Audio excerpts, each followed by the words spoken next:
So what we're going to do today is we're going to look at the first human gathering and processing technique. We've gone through all our physical ones, and now we're going to start looking at our human methods, basically, what we're going to do to look at human elements of geography, how we gather data for that. And urban and rural land use mapping is a very commonly used method, actually. Particularly urban land use mapping. It tells a great deal about the human environment that we have created around us. So our aim for today's lesson, you'll notice that the aims for each of these, as we've moved through the physical methods, the aims are always the same, and these aims sort of reflect what the SQA want you to know, what they need you to know, but also there's a practical element to it. This is what you need, this is the basis of what you need in order to be able to skillfully apply these techniques in the field to gather geographical data.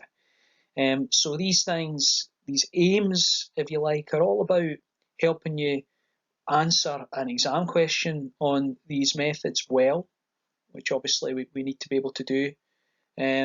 Also, though, they're about allowing you to have the foresight, the knowledge to apply these in a skillful way in the field if, for example, you decide to do a study on looking at urban land use, for example.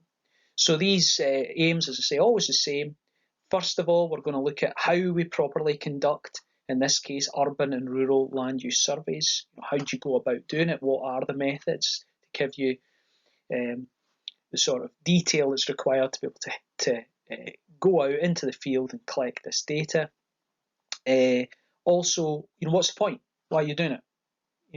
Why would we want to conduct an urban or rural land use survey? Essentially, that's telling you what geographical questions does this help you answer. What is it going to tell us about the world around us? What's the point, basically? It's very important too. And it's important at advanced higher that you're able to recognise when, if you're given a particular geographical issue or a geographical problem, when would it be appropriate to apply this type of technique. And finally, as is always the case, we're going to explore the advantages of these techniques and what you need to consider before you go out into the field and what the limitations are. What are the, if you like, maybe the disadvantages or the limitations of rural and urban land use surveys.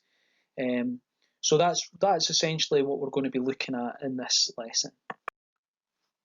So just a wee bit of background about urban land use mapping. Now, urban land use mapping is much more commonly used than rural land use mapping. You need to know about both, but typically speaking, rural land use mapping, we don't tend to see as much of it carried out in terms of a geographical study. You have to do your study as part of this. So, a big report looking at a particular element of geography. Very rarely would you see somebody doing a rural land use map, for example, for that. But it is applied, out there in the world of work and in the world of research. People do rural land use maps. But it's much more common to see people at your level, at advanced higher, perhaps doing urban land use maps as part of a study, for example. So they're, you see them quite commonly, actually. Now, the whole basis of this idea of looking at land use in an urban area is obviously, if you think about a city, or a town, there is a range of different uses of the buildings and of the land within that city. You have shops, you have offices, you have houses, you have parks, etc., etc. And what urban land use mapping is about recording what land uses are there in a particular city at a particular time. And that will include anything that's permanent or semi-permanent. So, sometimes you get obviously shops that are only there for a wee while, for example, pop-up shops, things like that. And then you have more long-term land uses, for example, a residential area or a museum, etc. And also, you've got a range of different sizes. You can have a big, huge factory, for example, or even something as small as a post box can actually be recorded on some urban land use maps as well. And what this survey, what an urban land use survey does, is it is about enabling you to produce a land use map, such as the one as you can see on this slide here, where the different colours are representative of different land uses within a particular urban area. So it's very, very useful. It's very useful from the point of view of, for example, town planners who want to gain an understanding of the range of land uses, the range of activities that are taking place within a particular city, for example. And what land use mapping can also be very good at doing is, as well as looking at these spatial differences in land use throughout a city, so over space from one area to another area, we can look at how land use can change, but also temporal changes as well. In other words, how does land use change over time, which can be particularly useful for town planners and for local authorities and so on to gain that sort of information. So how do things change from year to year? How does the land use in a particular city compare to how it was a decade ago or 50 years ago or even 100 years ago? And that's really what geography, both human and physical geography, massive amounts of geography really focus on spatial and temporal changes. How do things vary over space and how do they vary over time? So urban land use mapping is no different there. It looks at changes in land use over space, spatial, and it can be used to look at changes over time as well, temporal changes. So that's what land use mapping, urban land use mapping is all about. That's what we're trying to look for. But how do we go about doing it? What I'm going to do now is briefly talk over the methods that we would use to carry out an urban land use survey. Now, we've got a few steps that we're going to go over here. Now, step one, as you can see, is preparation. Now, I should say that in any fieldwork that you do, whether it's physical, whether it's human fieldwork, preparation is absolutely critical, is absolutely key to making sure that you get the information that you want in the first instance, and that you maximise the information that you're getting to, that you take the opportunities to get the most from your fieldwork. If you're poorly prepared, what tends to happen is that you may make mistakes when you're out in the field, and therefore, the information you collect is incomplete, it's inadequate, and that means that you probably either have to have a substandard piece of work, or you'll have to go back and do it again, fill in the gaps, or start all over again, because you've not been adequately prepared. So you must be prepared. You must have the equipment that you need before you go into the field. You must be fully aware of the information that you are wanting to collect and why. Otherwise, it can be a bit of a disaster, to be honest. Now, in the case of urban land use surveys, to prepare for it, there are several things that you want to do, which also, to be quite honest, there is similarities here with the other methods of collecting geographical data as well. In terms of preparation, the first thing you want to do for a land use survey is you need to make sure you've got the materials to record your information on. Now, this first bullet point suggests a base map. You could have a base map. It has to be a large-scale base map, a bit like the one that I've got here on this slide. And what you want to have is a base map which outlines all of the premises that are in the particular city or town. Now, you can get detailed street maps from local councils. For example, Angus Council, you can approach the local authority and say, listen, I'm doing an urban land use survey for my studies, for my geographical studies, and I would like, if it's possible, can I have access to some base maps? And if you're lucky and they're not too busy, they might provide you with things like that. You also, Ordnance Survey can produce maps like this too. There are a range of sort of digital sources now, such as Digimap and so on, where you can try and get layers of street plans and things like that. But if you can't lay your hand on street maps, then what you can do is you can produce your own street map. You can perhaps get graph paper, and every box would represent one building or something like that, or you could pace out a street and try and record on graph paper the different sizes. Perhaps every square is 10 meters or things like that. But fundamentally there, that first bullet point is make sure that you've got something to record your information on. Whether, as I say, that's a bit of graph paper, or whether ideally it's a plan that you can use, such as the one that I've got at the bottom here. So make sure you've got your material, maybe have it on a map or something, have it on a clipboard, and so on. The other thing that's absolutely critical, absolutely key, is before you do any field work, you have to design it in a way that you know what your sampling strategy is going to be.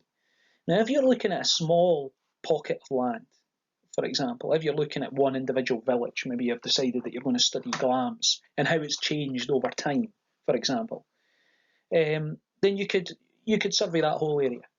It'd take a wee bit of time, but you would go about every street in Glamis, what's residential, what's commercial, and so on and so forth. And then maybe compare it to, an old map or old records and see how that's changed over time. However, if you're doing a land use survey of Dundee, then obviously you're not going to manage to map the entire city. So what you're going to have to do in that circumstance is consider your sampling strategy very carefully.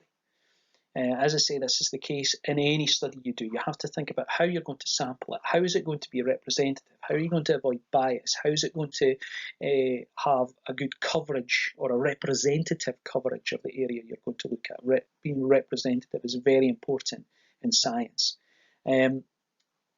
Here, there is a suggestion that you could use systematic sampling along an urban transect. So you could have a line from the outskirts of a city and a transect which obviously follows streets coming into CBD, for example. And what you could say is, right, every 50 metres along that transect line, I'm going to sample the land use. And that's called systematic sampling. We're doing it every 50 metres. Whatever we find there, whether it's a house, whether it's a factory, whether it's an open piece of space, a golf course, or whatever, we're going to record that. That's what we've got. So that's systematic sampling. Alternatively, you could say, right, I'm going to take one location in the suburbs, one location in the inner city, one location in the CBD, thinking about the structure of a city in that way. And that would also work. The other thing you have to consider is, what are you going to be looking at? Are you only going to look at the ground floor, for example? As I'm sure you're aware, in cities, if we were looking at the city centre or central business district of Glasgow, you've got obviously buildings which are 4 or 5, maybe more stories high. And there are practical issues about trying to work out what the land use, if you like, of every floor is. So usually in a urban setting like that, if you think about the centre of Dundee as well, you might have a shop on the bottom floor, but then you have residential, flats and so on above that.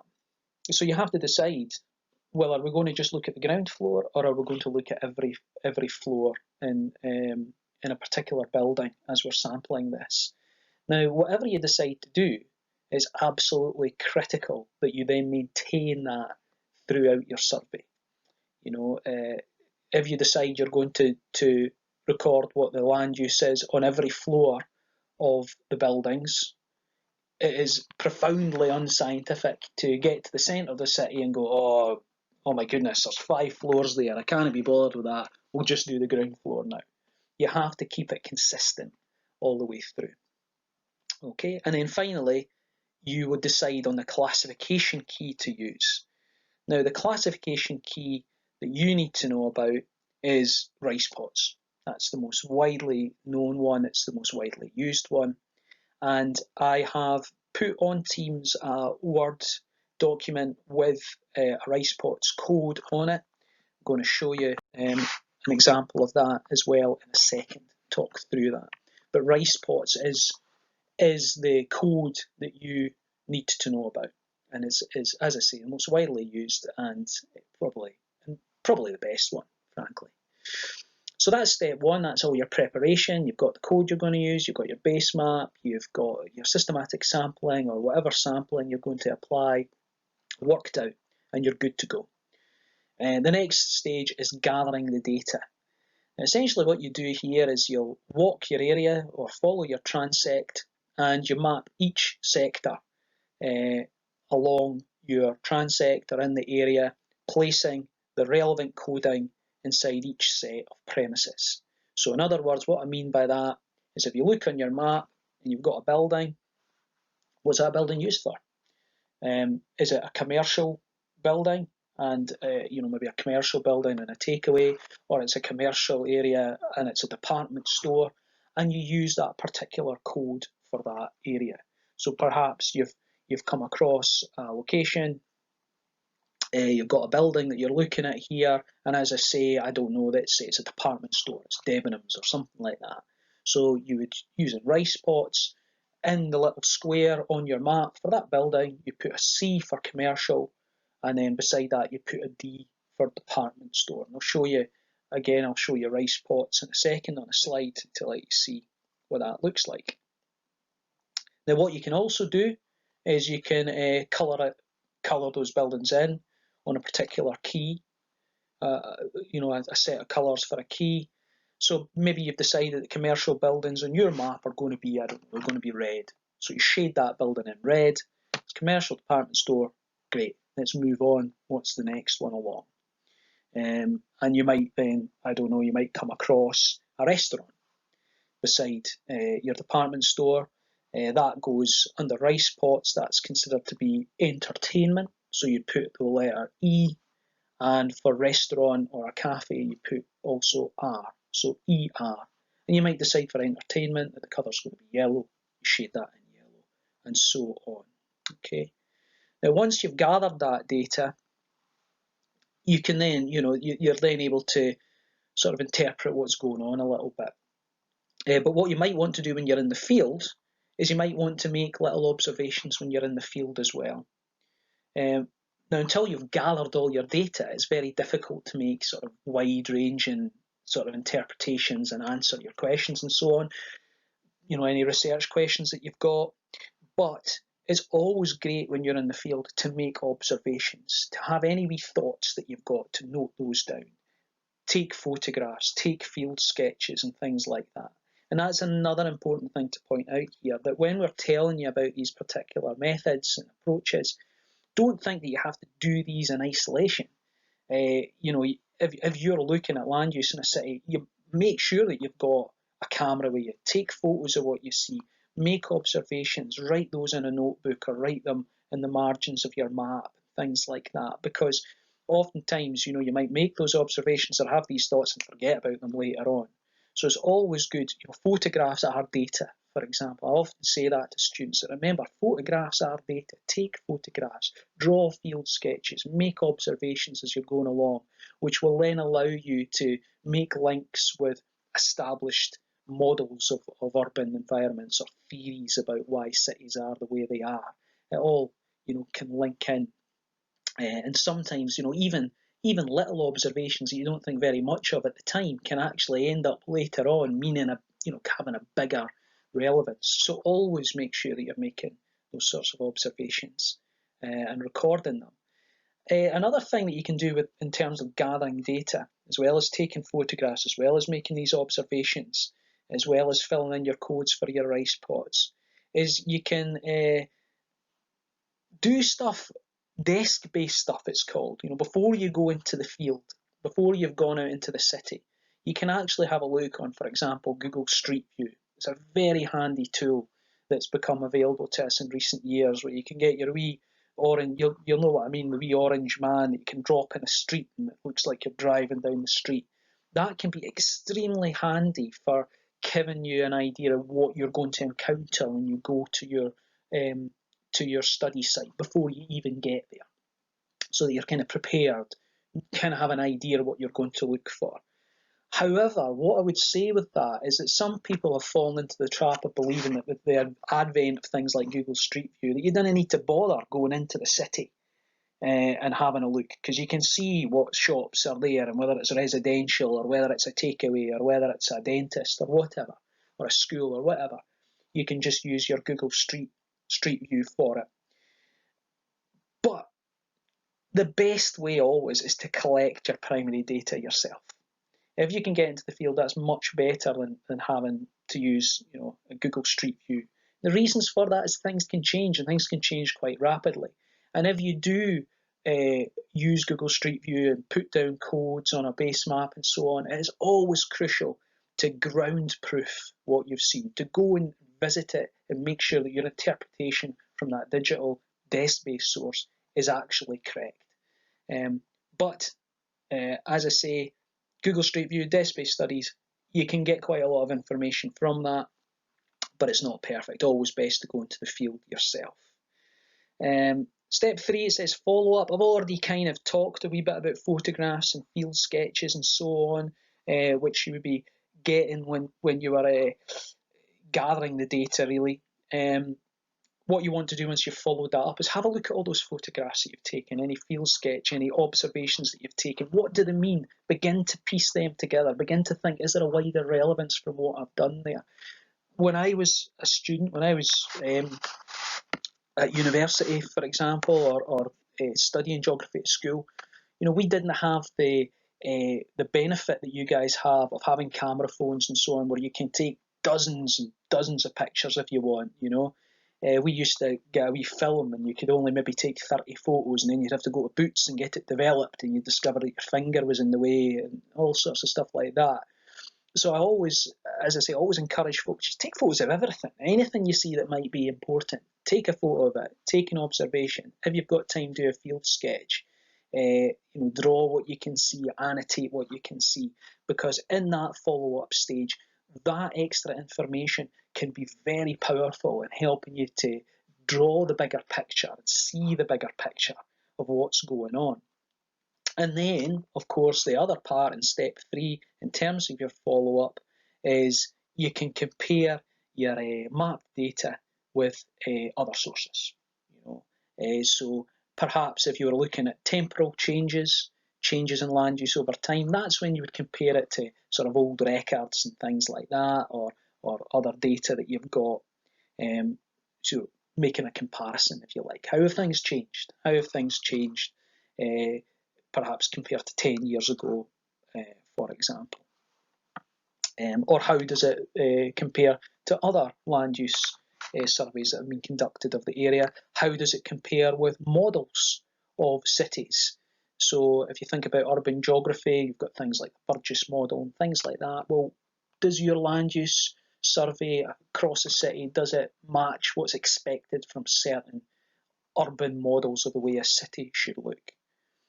So that's your methodology there. Now I'm going to talk a wee bit more about rice spots. I've mentioned it briefly already. I'm going to talk a wee bit more about it now. So basically what rice spots is, it's an easy way of describing land use within a certain area. I think the best way of doing it, to be quite honest, it's a very simple key, as hopefully you can see if you've looked at your Word document. I'm going to show you a slide in a second of it as well. It tells you the types of buildings, almost all the types of buildings. There's maybe one or two that aren't in the key. But the types of land you would expect, the different buildings you would expect to find in an urban environment. So what you do is you walk around your selected area, your street, along your transect, and you place the relevant letters on each area of the base map, as I alluded to a couple of slides ago. So you have to decide a major land use category, specific type of building as well. So an example, a newsagent would have the code CC. The first C places the building within the commercial type, and the second C shows that it's a convenience store. And there is the Rice Spots Urban Land Use Code. I've given you a copy of this on a Word document as well. And you can see, hopefully, that we've got our code down the left-hand side here. We've got rice pots. That's where the name of this code comes from, is these letters down the side here, standing for residential, industrial, commercial, entertainment, public building, open space, transport and services. rice pots. So this is the first letter that you put in your code, and then you give a wee bit of extra detail, further information with these extra letters. So if I'm cutting about the outskirts of a town, I'm in the suburbs, I might see a very nice detached house, nice posh detached house, looking very splendid.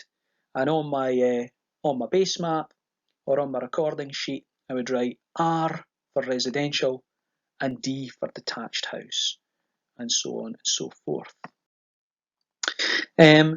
So the beauty of this particular methodology is it can be done for a very large area. Really, you can cover quite a large area quite quickly doing this. You get into a real rhythm of maybe walking down a street, and you can say, right, okay, shop, it's commercial, convenience store, CC, well, residential, flat, and you can move quite quickly. If you're a little bit unsure, however, what's that shop for? Or is that a specialist store? Is it a convenience store? Not quite sure. You can use one letter in those circumstances if you wish. Okay, so you might just say, listen, we're not going to bother too much about the type of store. We're just going to say whether it's commercial or not. Not preferable, to be honest. The more, in any study you're doing, the more data that you have, the better, within reason, But it can be a choice, if you like, or an option, I should say, to just use the one letter if you're only interested in broader land uses.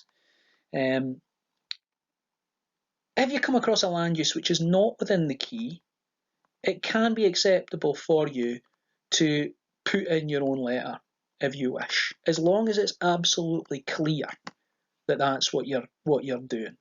And a good example of that springs to mind for me is if I was doing an urban transect through Dundee, and I was to encounter Tannadice Park, the football ground there. The question is, what are you going to, there's not an obvious part of the rice pots, for example. If we pop back here, there isn't an obvious part of the rice pots sort of survey which you can use.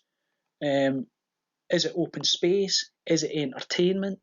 Is it a place of worship? For me, it certainly is. But obviously, in this case, you could argue, well, look, it's entertainment, and therefore you would put it in as entertainment, and maybe you would put in a notation for stadium or something like that, which doesn't exist in the rice pots key that I've given you. Or you might just say, well, listen, it's open space and it's a sports field, so that's what we're going to use in this circumstance. Okay. What do you get out of it? I've already kind of shown you an example of sort of land use maps that are generated from doing urban land use surveys. Here is an example from a place called Dunlop, where somebody has surveyed the entire village, and they've got a very nice land use map of this particular village, and we've got the key down the side of what the different land uses are. So the data you generate as you're going through your transect or looking across your area, ultimately what you're looking to do is to create a land use map such as you see here. Remember, what can you do with that? Well, you can compare it with how land use has changed over time. You can compare the land use in this particular town or village with the land use in a different town or village further along. How does, what spatial variations are there? What differences are there between different towns or different areas of cities, and so on and so forth. So very, very powerful tool indeed. And just expanding on that a wee bit, how can we use urban land use surveys? What sort of studies would we be able to apply this approach in?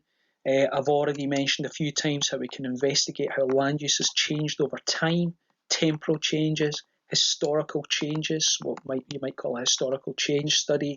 And there's a nice wee photo of Kirriemuir back in the day to give an indication of that possible approach, that possible study that you could do. You could also look at how the type of buildings varies in an urban area.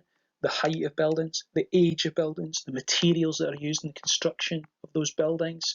So you can have a look at the fabric, the built heritage of a city, if you like, using urban land use surveys as well.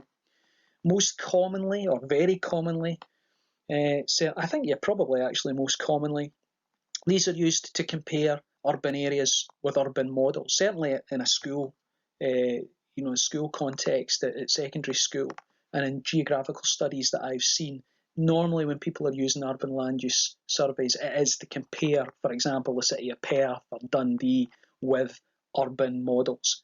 For example, the Burgess model or the Hoyt model. This idea of, the CBD and the inner city and the inner suburbs and so on. How realistic is that model? How much does it match the modern sort of Scottish city, for example?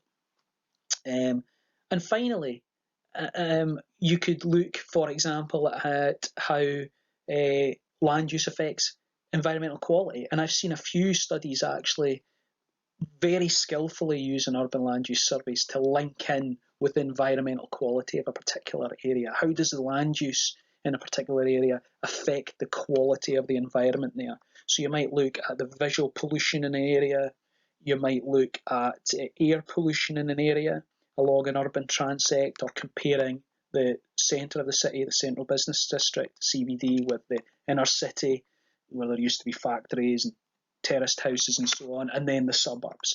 How do those different land uses affect the environmental quality of the city? And you'll remember this, one of the things that's important to point out here is that there are opportunities for urban land use surveys to be used in conjunction with other methodologies as well. So you'll remember from the vegetation analysis lesson that there was talk about, using lichens, lichenometry, to look at air pollution, for example. So you could look at land use in an area and then also look at the lichens in a particular area, on trees or on walls and so on, and does that tell us something about air pollution compared to land use and so on. So advantages. So basically, you'll notice that the advantages and the considerations and limitations often have a similar theme running through them, with perhaps particular or specific advantages which are unique to each method, but there are often similarities. What we would say about the advantages of urban land use surveys: you can easily compare land use in different areas of a city, or compare land use in two different cities. So a minute ago I mentioned how you could look at a particular village, what's the land use like there, and then compare it with another village in another part of the countryside. Are the land uses similar? Are they different? Why? Why are they different? Why are they similar? So it's easy to do that. Once you've got the data, it's a very visual product, the land use map that comes out of that can be used very powerfully to look at those spatial changes. So that's a big advantage. Similarly, that visual nature of the approach can be used to look at temporal changes as well, as I've alluded to a couple of times. Primary data. You've seen this has come up really in every, as an advantage in every method that we've talked about so far. If you go out and you go into the field yourself and you collect that data yourself, it's primary data. It's up to date. It's reliable. You can vouch that it's reliable because you collected it yourself. Okay, so that is a benefit, that you're getting the most up-to-date information that you can do. You can always, as well, revisit the area in a particular city if you need to. So if you miss something out, it's like, you can still go back a week later and check again. So that's an advantage too. Land use in a city isn't going to change day to day. It's very unlikely that, you would go one Saturday and the Topshop is there, and then you come back the next week and it's changed to a restaurant. That's unlikely to happen. So that's an advantage as well. It's not influenced by daily fluctuations, as would be the case in other techniques, for microclimate, for example, or a beach study. It can change from hour to hour. So that is a definite advantage of this approach. And as I've already suggested as well, it can be used in conjunction with a range of other approaches to investigate the urban environment. We're going to be looking at, in the coming weeks, traffic and pedestrian counts, environmental quality analysis, questionnaires to find out people's opinions, interviews to find out people's opinions on certain things, all very effective human geography techniques we're going to learn about. And this land use mapping can be used in conjunction with these approaches very effectively to build up a very detailed picture of a particular town or city. Considerations and limitations. If you're mapping a large area, it can be very time consuming. If you're, say, I mentioned earlier on the idea of mapping a whole village, like Glamis or something like that. Now, if you were doing a study comparing Glamis' land use to, I don't know, Letham, the other side of Forfar, or I don't know, you name it, any other small location, I don't know, Meagle and Glamis, what's the land use like in these two villages? It will take you a long time to do that. It can be quite laborious. So therefore it's a good opportunity for group work. And that's one of the things that's important to remember, that geography is often a team game, and you want people to be out helping you in the field for safety reasons more than anything else. It's always better to have somebody, especially if you're heading up a mountain or something like that, you can't be doing that on your own. So there's an opportunity for group work, there's an opportunity for maybe a couple of teams mapping different areas and so on. So that's a consideration right there. Now, I've talked about getting land use maps from previous surveys, historical surveys perhaps, or getting base maps. That can be difficult. It can be difficult to do at the end of the day. You might contact the council and say, listen, do you have any information on past historical records and so on? And they might not have those, or in this case, if they've got a base map, they might not have them for you. The Ordnance Survey might not have a base map of sufficient detail of Vigo, for example. You might not be able to lay your hands on that. That isn't the end of the world. In those cases, you might just, as I suggested earlier on, use squared paper and pace out the buildings and things like that. Some buildings can be hard to classify. They don't necessarily fit into the classification that you're using, the RISPOTS classification. And in those cases, subjectivity can be a bit of an issue. So maybe somebody would say, well, I think that's a convenience store, I'm going to put that down as CC, commercial convenience store. And somebody would be like, no, I think that's a specialist store actually. So you've got to be mindful of the fact that there might be some subjectivity in there. People might have different opinions about what the land use is.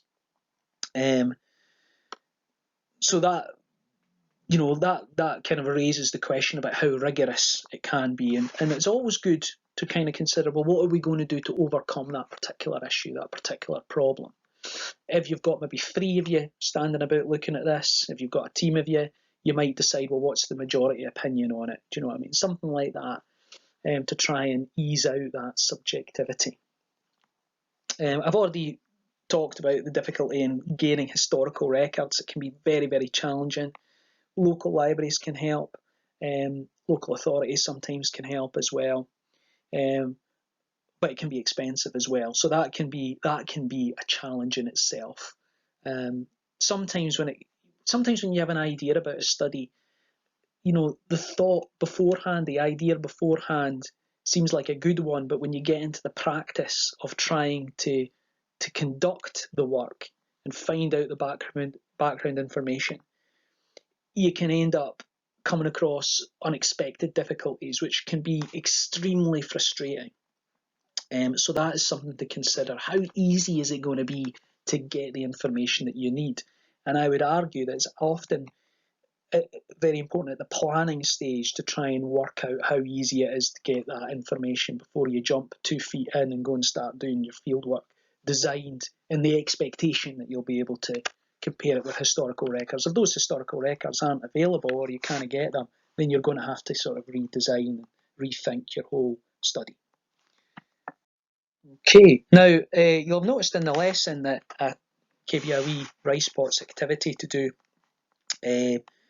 So what I'm going to do now is I'm going to basically go over some of the answers to that RISPOTS activity. So if you've not done it yet, you might want to, I guess, pause the video here have a look at the PowerPoint that I've put up on Teams and have a go at it, see how well you can apply the RicePots code that I've given you. As I say, after a wee bit of practice, it can go quite rapidly, and you really get into a sort of swing of things with it. But it takes, like everything else, it takes a wee bit of practice. So I've got 10 picked here of businesses or buildings or land uses, and the challenge was to see, well, could you work out what each of these actually was? Okay, so the first one here, we've got obviously a takeaway. In this case, that would go down as commercial, C, and T for takeaway would be the second letter there. Number 2 here, we've got a hairdresser. I desperately need to get to one of these. My lockdown haircut is getting ridiculous. I'm going to need a top knot shortly. It's that bad. Rough cut. I'm not going to try and cut it myself because that'll just be a disaster. But what would this be? Hopefully you've had a chance to have a look at these, but I'll just pop up the answer. If you've not done it yet, you can just sort of pause it before I reveal. But in this case, this would be commercial, absolutely. So the first letter would be C from your RicePots code, and then the second one would be P for personal services, because it's providing a personal service. It's getting your Barnet snipped there, so that would be CP. Third one here, where I like to go for all of my own slacks, all my trendy clothes come from this particular shop, all my skinny jeans and figure-hugging t-shirts come from this particular shop. In this case, commercial, and D for department store. Okay, so C, D in this case. So the first three there were commercial. Okay, this one here, obviously, we've got a train station in this case in Glasgow Queen Street. And what we would have for this is T for transport, so it goes into the transport category, transport land use type. And the second letter gives you more specific detail. It is a railway station, so TR. Next one, it's Bell Street Police Station in Dundee, as you can see there. And what we have for this one, it is a public building, so P for public building. And more specifically, it's a police station, so PP, public building and police station. Okay, number 6, a nice wee cafe. It looks like a nice place to go for a wee cappuccino and a scone. Very nice. I'm not sure actually. Is that Peel Farm? I think it is actually. It's not my photo, but another wee bit of product placement there. Very nice. So, nice place to go for a cup of coffee and a scone. That would be for cafes, for restaurants and so on. It comes under the category entertainment, and more specifically R for restaurant or cafe.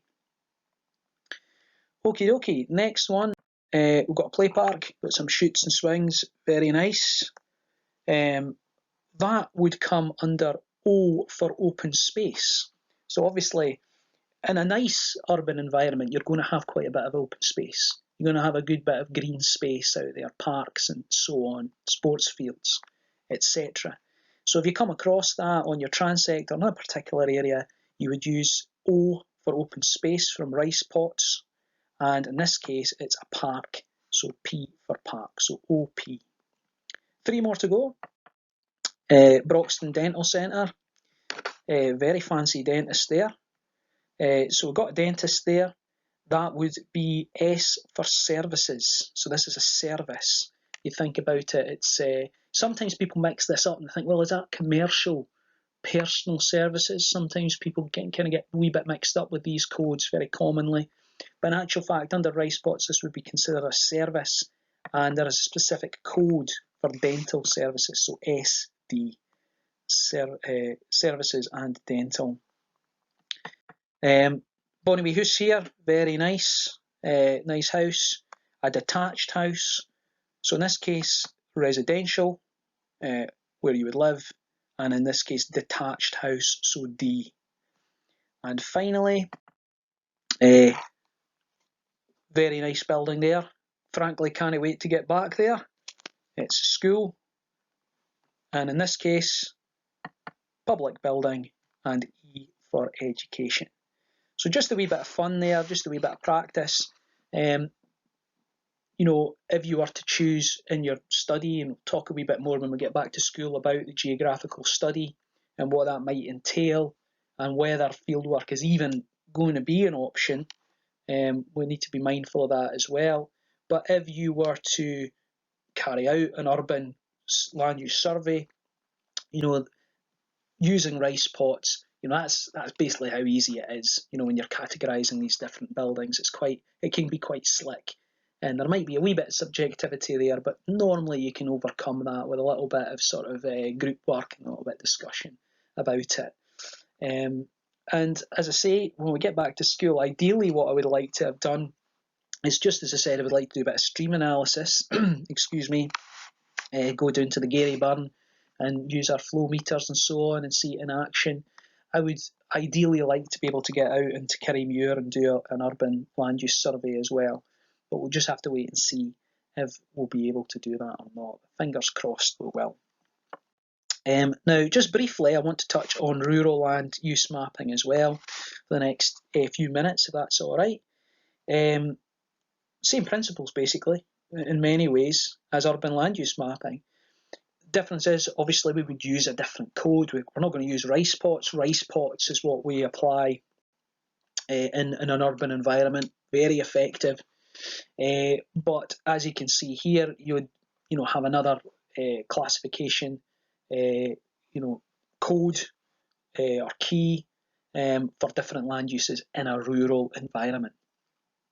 And again, what we can do with that, we can compare different areas, we can look at changes over time, spatial, temporal changes again. And what you're going to produce is a land use map once again. So very effective visual tool for showing the land use across a particular area and being able to compare land uses in different areas. How can we use rural land use surveys? Well, what you could do is you can investigate conflicting rural land uses.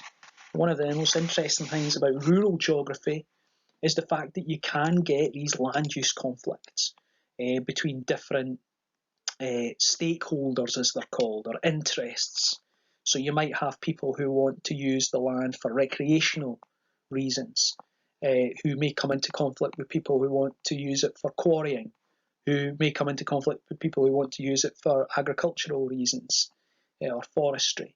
And there have been loads of examples, particularly over lockdown, of there being conflict between recreational use and agricultural use, perhaps people accessing the land in a irresponsible manner, for example. But it can become a more ingrained issue in terms of land use conflicts. It can become a big issue, as I say, a planning issue over, well, we want to build, we want to have a wind farm here, or one thing that's very, very prominent at the moment, it might be something that some of you might want to think about in terms of geographical issues and stuff like that, is that there is often a lot of conflict in upland areas not far from here about land use, about, for example, use for grouse moor shooting and land conservation, and it's a bit of a running battle that's going on at the moment, and a great deal of conflict there. So rural land use surveys can be used to sort of paint the picture of different land uses across the area, which can help to inform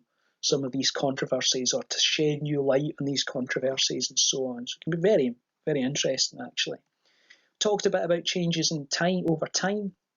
As I said earlier on, with regards to urban changes over time, the biggest challenge with this can be getting the data from the past, if you like. That can be a big challenge.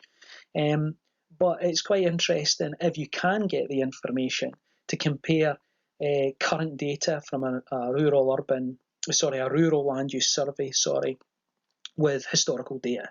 So how has a particular area of land changed in its land use? Is there more forestry? Is there a different type of farming that takes place there, for example? Has there been urbanisation? Has a village, for example, grown over time to encroach upon areas used for forestry or agriculture or whatever. And also kind of married in with that, you can look at how land use is influenced by certain physical and human factors.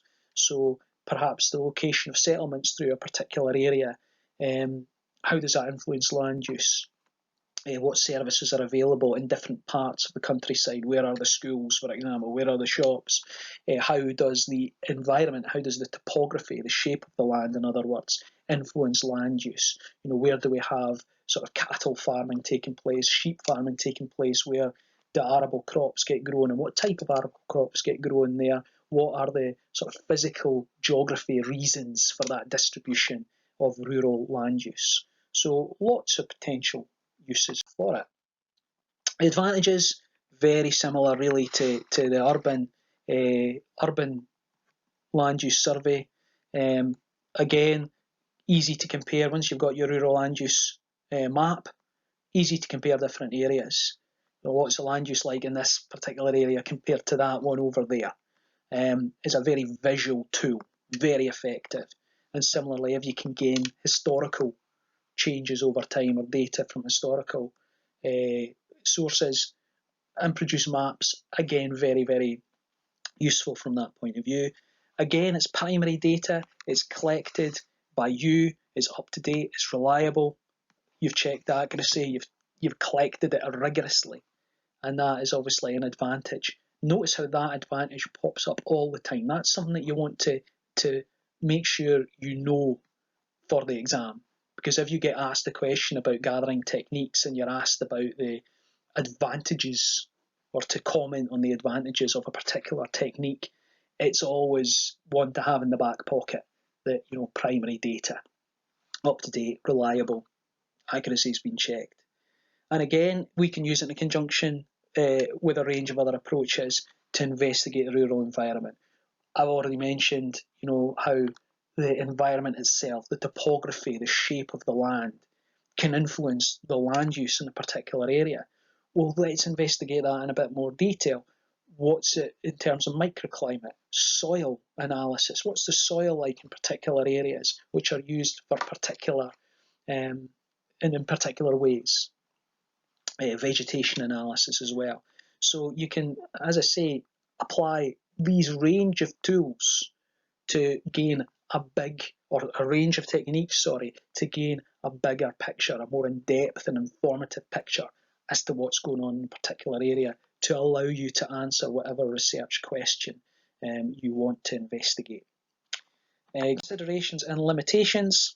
Similarly with urban land use mapping large areas can take a long time. It's sometimes surprising when you're going out into the field how long things take. And one of the things about geography and about science in general is how data collection can be a lot of fun. It can be fantastic. In fact, for me, the best thing about geography is getting out there and investigating the environment and learning about the environment firsthand. But it can take a long time. You've got to be prepared for that and forewarned about that, to be honest. It can be laborious. So again, group work, working with other people, is not only a must for safety reasons, but also for practical reasons as well.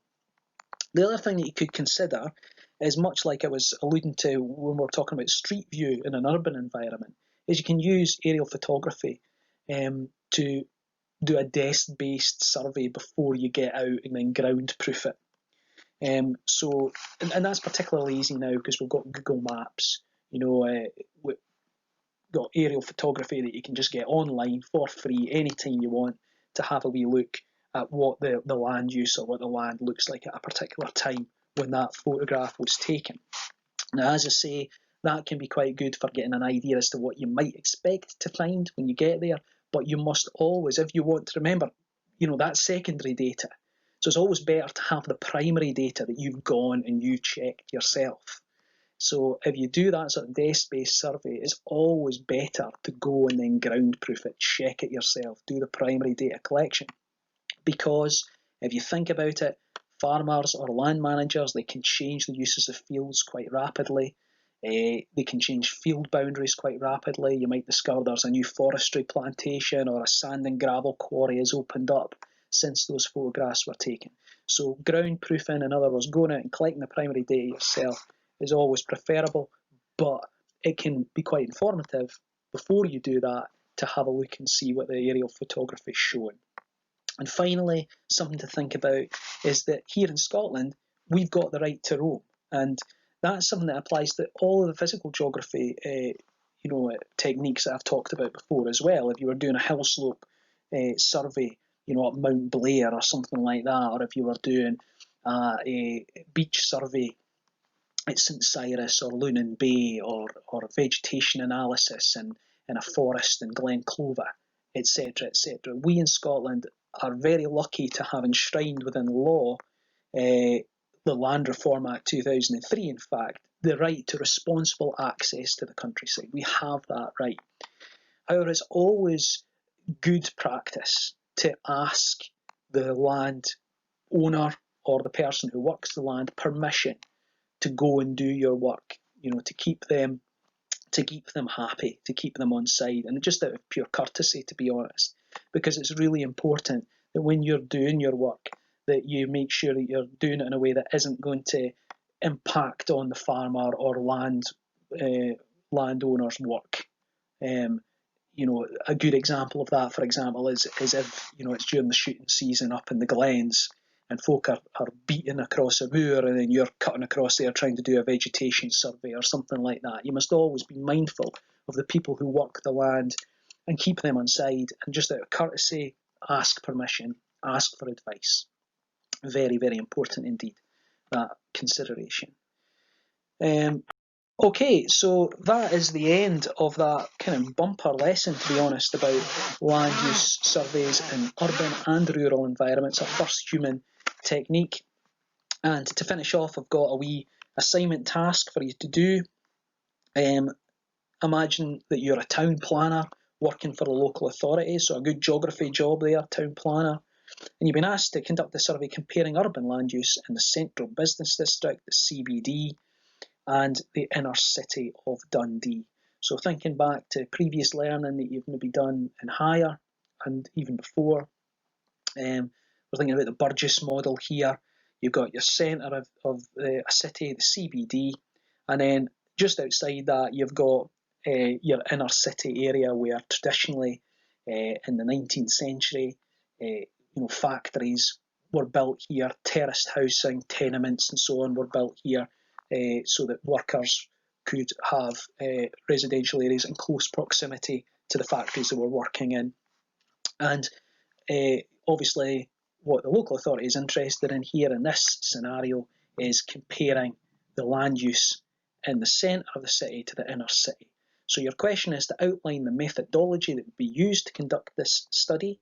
Remember, in advanced geography, they're looking for expanded points before you get your mark. More than in higher. They need a bit more information, significantly more information before you get given a mark in advanced higher. So remember, specific detail is what they're after, to outline the methodology, and then finally suggest ways in which the results obtained from the study could be used by the local authority, what they're going to do with that data. So the information for that, hopefully you'll find from this lesson. So with that, I'll stop. Hopefully me havering over the top of these slides has provided some extra clarity. Remember, if you've got any questions at all, please drop me an email. I'm always here to help. Thanks very much. See you soon.